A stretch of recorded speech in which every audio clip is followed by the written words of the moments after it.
Dumelang and welcome to Tea with Me. My name is Nomzamo, and on this channel we discuss all things parenthood, self-discovery, healing, and growth.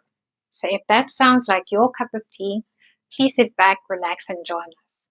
And be sure to share, subscribe, and like.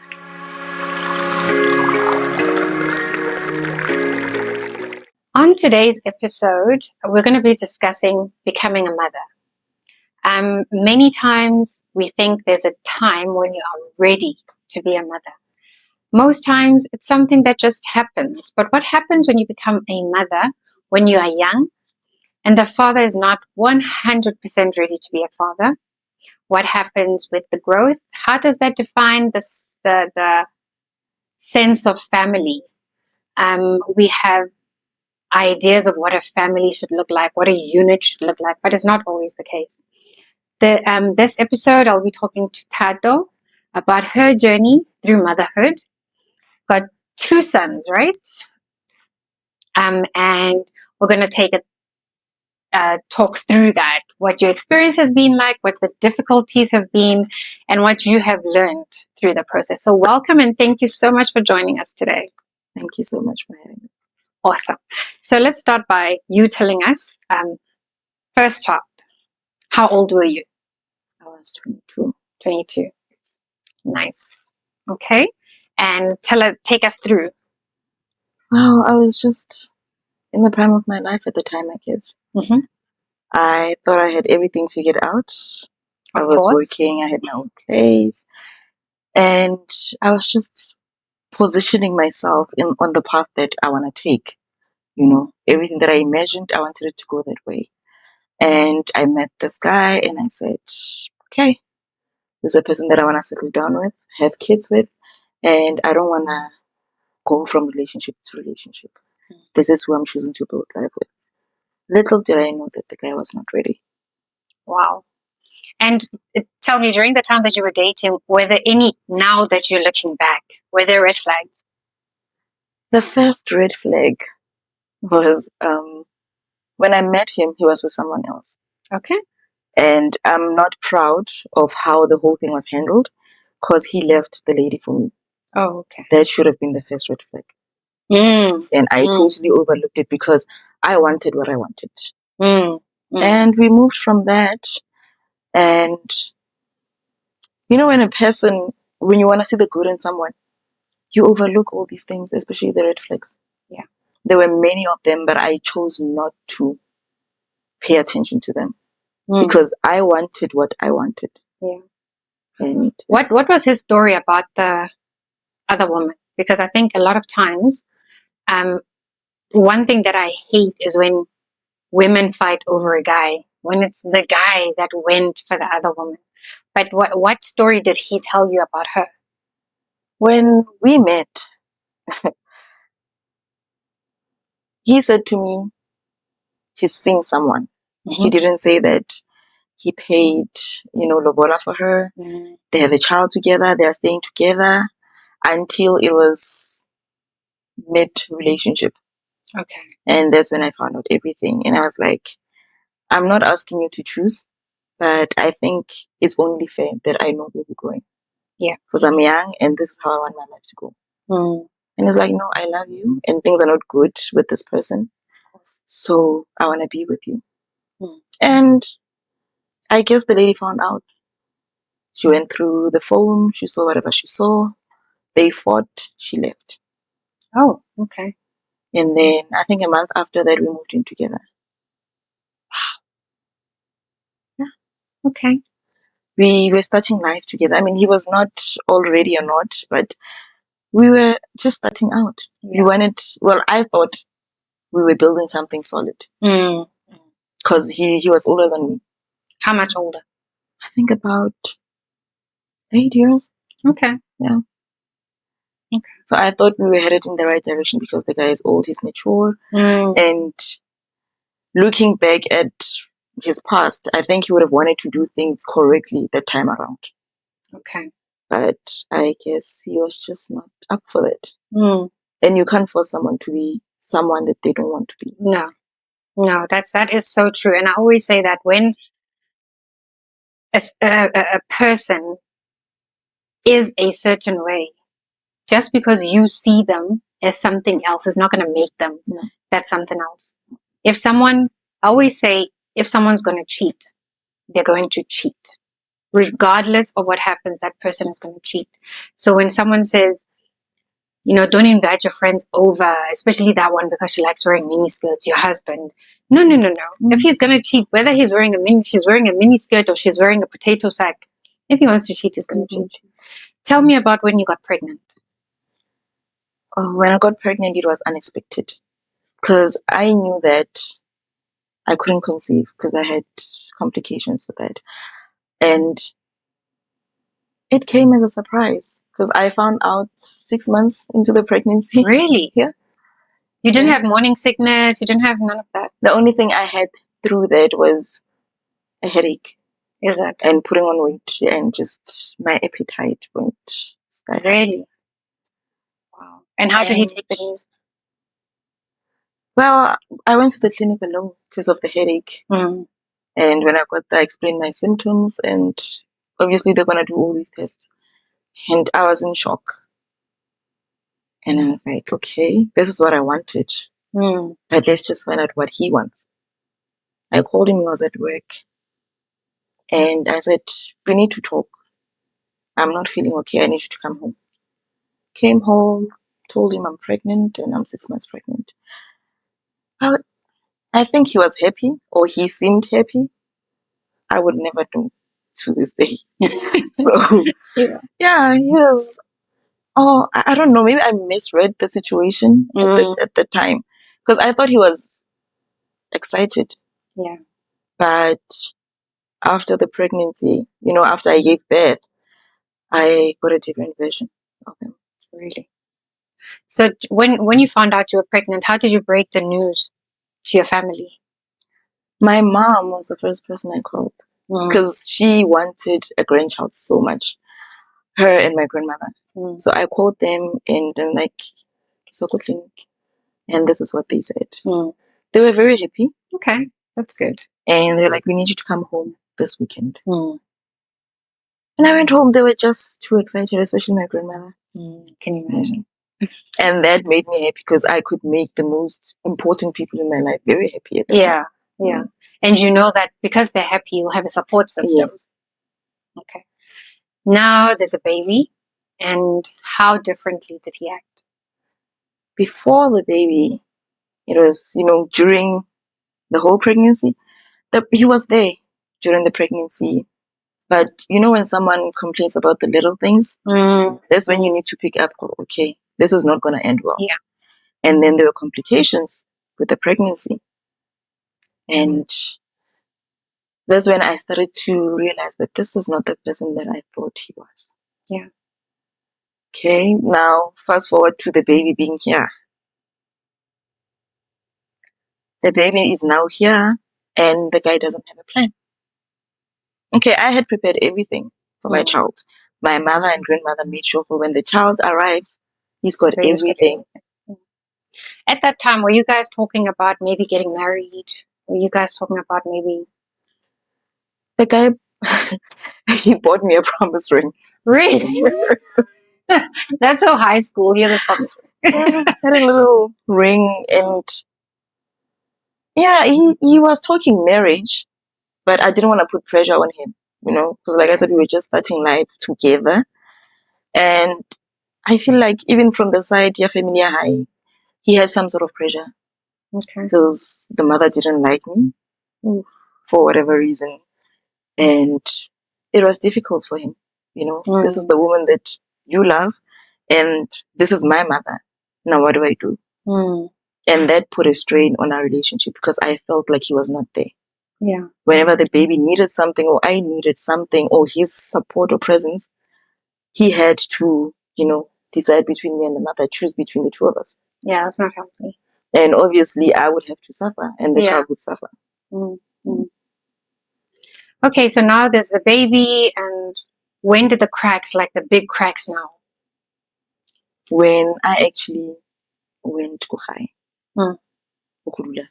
Yeah. and he couldn't afford to pay rent on his own. Mhm. And I couldn't afford to do that as well because now I have a baby that I need to look after. And I have this grown man that I have to look after as well, Yeah. you know. So he was like, he's not going to stay at that place alone. We must go for another place. Okay, we found a place. He found the place. I was still at home at the time. Mm.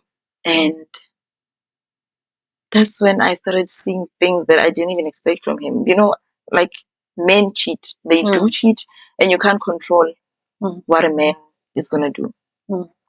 And I just chose the random day to go see the place. Called his little brother. He took me there with the baby. First night I got there, there was a knock on the door. I opened. The lady's like, I'm looking for so and so. And he was sitting on the couch. I looked at him, and his facial expression gave it all away. Yeah. I didn't say anything. I just said, okay, come in. And I left it at that. I just walked away, went back to the bedroom. Now what happened? They just... You know, the guy just got up and they went outside. I think he was gone for about 2 hours. And I was like, I'm not even going to ask about this. He will tell me when he's ready. Yeah. And days pass and I can see this guy. No, he's not saying anything. And I'm like, so who's that? He says it's my smoking buddy. I'm like, smoking buddy. Okay. That's new. So where did you guys meet? Like, what was going on? Like, no, I went to buy the stuff and I met her there. And I'm like, so out of everyone that was going to buy whatever you were buying there, she was the only person that you saw. There were no guys there. And mind you, I've been home for a month without coming here. So when exactly did you meet her? He's like, no, it doesn't matter. I'm like, it matters. Yeah. Because here I am. I just gave birth to your son. I'm nursing my operation as a for him. And you are just here living your best life, meeting people. And he's like, but you chose to go alone. What am I supposed to do? I'm like, what was I supposed to do? How are you going to be able to assist me? Exactly. You need your mom during that time. I do. So tell me, what do you... Okay, so 2 steps back. Now the baby's here. He's seeing someone. When did you decide, I'm done? You know, even when I just discovered that he is seeing someone, I was like, no, but this is what I wanted. I'm going to fight for this. And they couldn't understand. Why are you fighting for this guy? What does he have to offer you? You're not saying he must be rich, but you need to be stable. Like, you need to have a backup plan as a person, as a man. What is he giving you? Because what we're seeing here is you giving and giving and giving. And I was like, no, let me just try this on my own. And my injury never samobali. So and I could understand. I only got it after we broke up with the guy. What was the reason for samobali? But back to that, I went back to the house and finished it. Mind you, I was not working anymore. So I was doing all these things, taking care of the child with him, and I am sitting. But I can't tell you yet. That made a difference in our lives. And I stayed there until my mother passed away. Then I had to move back home again because I couldn't leave my grandmother at home. Yeah. And that's when I started to see the type of person he was. And I was like, I don't need this in my life. Yeah. The violence, the toxicity of it all, I don't need it in my life. What violence? He was emotionally and mentally abusive, that guy. And 2 years later, when the child was actually 2, it got physical. To a point that he wanted to kill me one night with the child. And I was like, this is not going to happen. Yeah. I am still young for this. I wanted something, I wanted my forever, but clearly this is not what I'm going to get. Why do you think you stayed that long? I think my ambitions, they clouded my judgment. Okay. Like I said, I wanted what I wanted. I wanted a stable home. I wanted marriage. I wanted kids with the same man. Yeah. But Yeah. unfortunately, I chose the wrong man for that. Mm. And what would you say to people that would say what you did to the baby mama before you is what is happening to you? I would tell them karma is real. Mm. I bit more than I could chew. Yeah. I should have walked away the moment I realized, they're not going to land well. That's beautiful. Because a lot of times when something like this happens, automatically the person becomes defensive. Mm. No, but they were not happy anyway. It's not my fault. They were not happy. So it's refreshing. And I'm very proud of you. The fact that you're taking responsibility and you're saying, karma, what goes around comes around. Yeah. And your son is how old now? He's turning 14 next month. 14. Okay. And how's his relationship with his dad? He stays with the dad. Oh, when did he move in with the dad? The relationship it didn't end well. He didn't want me to leave him, but he wanted to treat me like his property. Mm. So the first time he actually hit me, I went to the police station. Got there, they took out a police van, 2 policemen, and they just reprimanded him. After they left, he did it again. And I was like, it's not happening. Took my son, and the whole fight carried on. People had to intervene, the street vendors. And I went back home. I stayed with my grandmother, Kochae, for some time. I never went back to him. I just stayed Kochae. And he came the one time saying, to the weekend. That was the last time I ever had my son. Are you serious? Did you open a case? I did. And he was moving from one place to another. Because I knew that he's staying for Flores with the mother. Then when I called the mother's like, but that person moved out a month ago. He's got a girlfriend, they're living in Niger. You are trying to track him down for Niger. He's no longer for Niger. So he took the baby for the weekend. Yeah. And how old was your son at that time? He was 3. So and just disappeared with the child? Just disappeared. Oh my word. I don't know what happened. He went back home to his mother's place, and I got a job that required me to work shifts. And I was like, since you already have the child, let me just, keep him with you. I'll take him for weekends, which is what I did. It was going well until I don't know what changed. What happened? Then after that, we just didn't see eye to eye anymore with the guy. Sorry. We couldn't communicate properly, and he just stopped me from seeing my child. How? He moved out of home again. Okay. Moved back to, the first house we had, it was in Protea. He moved back there. Apparently got a place there. And I could find out because of the ex-colleagues. We were working for the same company before when we met anyway. And I would ask around, and it's like, but he's staying in a place like this. I was with him last week. And I was like, no, this has gone on for too long. Let me just, consult with the social workers and see what I can do in this case. Go to the social workers and they're like, you need to find out exactly where he is. Once you know that, go to court and explain the situation. I did that. When we go to Protea, he's no longer Protea. Oh. Okay, go Protea. They were very helpful at that time, I again had to find someone to track him down. They finally tracked him down to Jablani. We went there.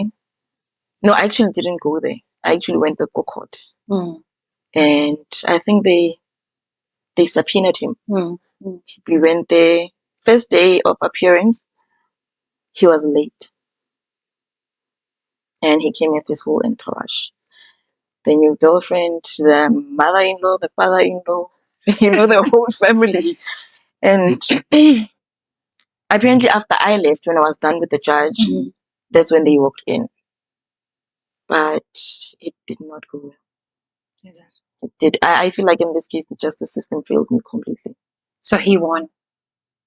He didn't win as such, but I feel like every time I went to court, when you feel like someone has been here before me, and him and the person handling the case, they know each other more than, even with the social worker that was appointed to handle the case. I felt like they are too comfortable and too friendly. Like, I felt like she was taking Saitla high more than mine, you know. And for court, eventually they said, okay, while we're doing investigations, you can have the child, like have access to the child. He will come visit, and then, Yeah. And the first visit, the child was like, I'm not leaving anyone, I'm staying with you. I'm like, okay, I'm going to have to go to court because you're going to get me in trouble. There was not the arrangement. Mind you, December holidays. I need to find him a new school. I need to do this and that. I went to court there, and they were like, you have to return the child. What? Even though the child is asking to stay with you? And they're like, the child, and I told them, he doesn't want to go back. He wants to stay. And they're like, okay, we'll see what happens. And these are the same people that told me that because the child is choosing to stay with the father, there's nothing they can do. He's over 9 years. Yeah, he's over 9. He can decide. Wow. That's how the law works. The child can decide which parents they want to stay with. Wow. And I'm like, even if the parent is unstable, I'm not saying he's a bad parent, but look at the guy. Like, does he look like someone who can take care of a child? Look at the child, the state he's in. And then, this is so, it's so bizarre. So, when you tried to take the child to live with you, what happened? Did you have to give the child back, even though the child is asking to be with you? You know what happened? The child stayed with me. And for months, the child didn't want to go visit the dad. And then the case was still ongoing. We explained to the magistrates, and the last one said, no, if the child is choosing to stay with you, stay with the child. He can visit the dad. Yeah. Fine. He was visiting back and forth. We'd meet in public for him to see the child, and then we'd go back home. On the last visit, he never returned the child. Again. Couldn't you report him to the police or something? I did that. I did. And we went to court. They gave me papers, went to the police station, to get an escort. And when we got there, he was like, no, the child doesn't want to go back. And you can see that the child he's scared of something. Like, we don't know what they said to him or what he did to him. And the police were like, we are looking at the condition and the state of the place that you live in. This is not a place to raise a child. He's like, but this is my house. And the guy's like, no, this is not your house. You guys are renting. This is my uncle's house. And then what's the impact on the child, though? Because I can imagine the child going to this parent, that parent, there's fighting, there's... What support did the child get? The child didn't have any support.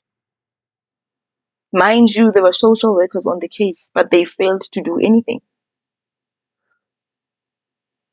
So no therapy, nothing for Nothing. And that's what scares me the most, because he's a boy child and he's growing up. With everything that's happening around us, how is he going to turn out? Exactly. And right now, what's the relationship like? Whenever I try to get close to him, I text, I try to call, I get blocked. By the dad? By the dad. And still nothing you can do? Still nothing. And the court case, is that over and done with? The court case, that's when they said the child is over 9. He can decide wherever he wants to go. And I was like, you know what? He's going to grow up. Eventually, he will put 2 and 2 together and reflect back, hooray. The situation that I'm in is not the type of setup I had with my mom. So as we stand now, what's the situation? The situation is that he's with his dad. I'm not allowed to see him. I don't even know if he's attending school or not. because there was a time he was still attending the same school that I found him when he lived with me. So they would keep me posted as to what's going on with the progress and with how he was. And there would be times where I'm called in, or I would go because the teachers are complaining in terms of cleanliness, behavior, and things like that. Having to buy your child brand new school uniform and getting him to change in school. Imagine. Having to make sure that he's got something that he can use at school to bath himself because he's not clean. The teachers are complaining. That bad. That bad. But still, the law is the law, according to what I got. And the dad? The dad, I don't think there's anything him and I can talk about. I don't think Liana is not in a position of raising a child. They should have picked it up. Because the last time we went to court, the magistrate asked, "Where is the mom?" I'm like, "I'm the mother." And it's like, "Where's the dad?" I'm like, "This is the dad." He's like, "Well, I thought You are the social you are worker. the social." She was like, "I'm gonna move off record." But what were you thinking? Ouch. I was like, I was young and he was not this bad. I mean, Maswami Kurumakela, Yeah. But he just. Ooh, that's a topic for another day. That's a topic for another day. We need that topic because, Rato cleaner, Rato fixer. Yeah, who Bob the bills? Where's that Bob? And you built someone who did not want to be built. Yeah. And once I moved, it could show. Yeah. Construction closed. So, at this point, I feel like there's so many people that failed your child. And you, obviously, but your child. So, do you have any idea right now where your son is? No, I don't. I just know that he's still Kujamlani. But as to how he is or anything else, and you feel you've exhausted all the... Yeah, I feel like I have nowhere else to go. But the plan is for me to, to start the case from scratch.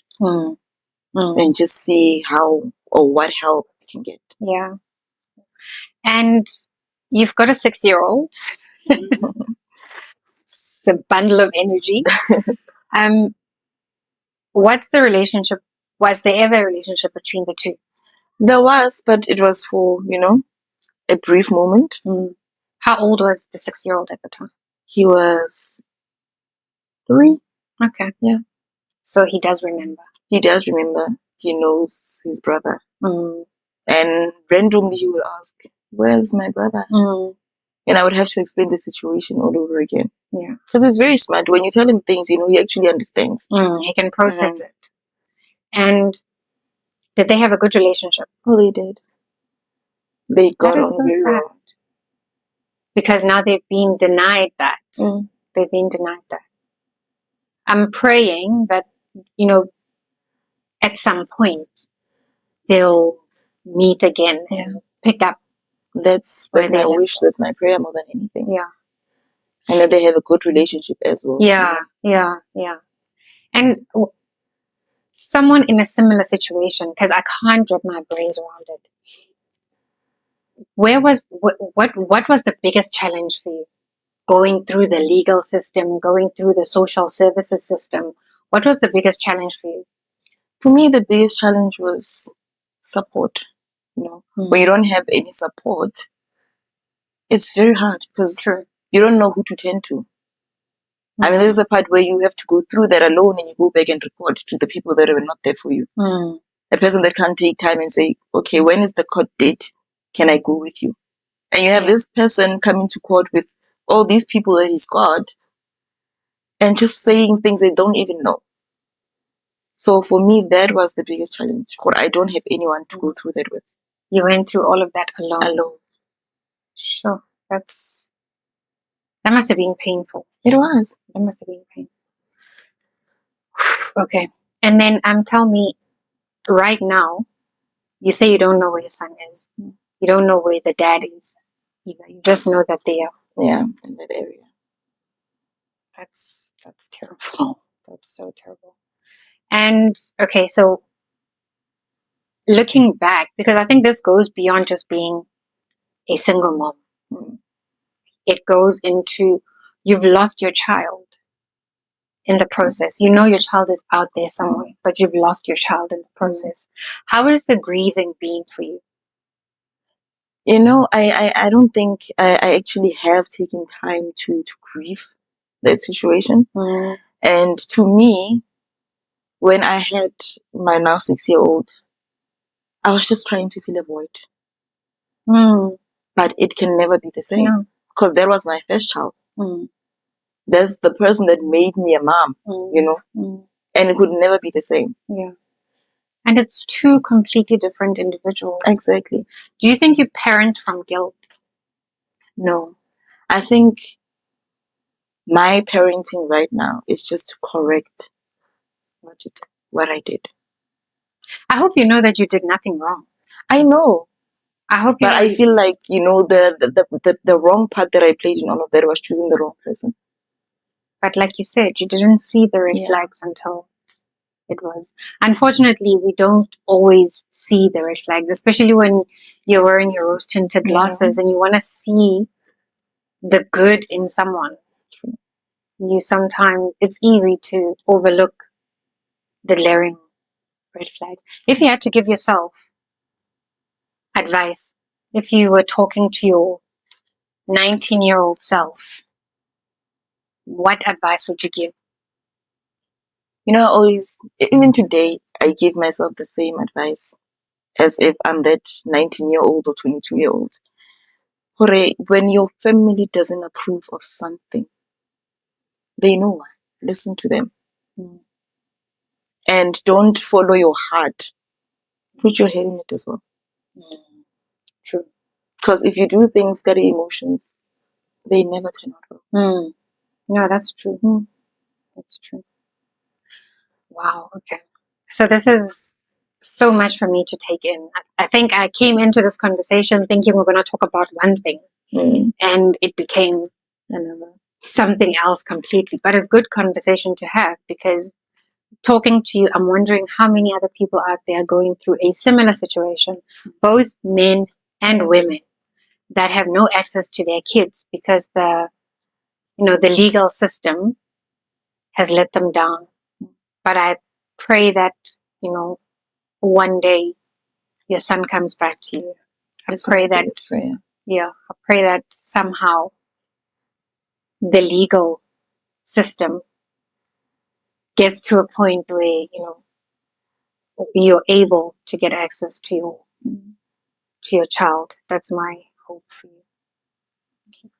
But thank you so much for joining me today. It was insightful. I think there's so much more that we can unpack out of all of this, because it is a lot from, I think every single person, at some point, we choose to ignore red flags. And then one day they blow up in our face. I know that very well. And all the way to, you're having a child with the wrong person, because we don't always know when we have kids that it's the wrong person. We find out after the child is born that it's the wrong person. But I like I say, I pray for your healing. I pray that you get your child back, because I can imagine how difficult it must be for him not being with his mom, for him having to struggle, like you say, and for him having to wonder if you still care, because who knows what they're saying to him, who knows what information is being pumped into his head. So thank you so much for joining me today. As I said, this episode was just full of so much that we could talk about, so much that we didn't get into. But I'm hopeful that one day we will, have this conversation again, have it deeper. But thank you so much for joining me. And for everyone watching, if this episode resonated with you, please remember to like, share, and subscribe.